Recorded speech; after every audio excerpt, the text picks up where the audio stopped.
Get ready for an adventure in the ancient land of Israel as we journey through the Book of Leviticus.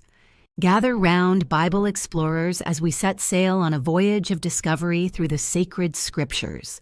In this book, God gave rules to his people, the Israelites, to help them live holy and healthy lives. First, God taught the Israelites about sacrifices. They would offer animals to God as a way to show him they loved and trusted him. God wanted them to remember that he was their provider and protector. Then God talked about food. He told the Israelites which animals they could eat and which ones they couldn't. He wanted them to stay healthy and strong by eating the right foods. God also talked about being clean.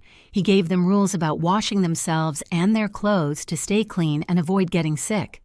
Lastly, God talked about treating others with kindness and fairness. He wanted the Israelites to love their neighbors and help those who were in need. In the book of Leviticus, God showed his people how to live good and happy lives by following his rules. It teaches us to love God and love others, just like he loves us. Don't forget to share, like, and subscribe to our children's YouTube page, Joyful Journey Bible Explorers.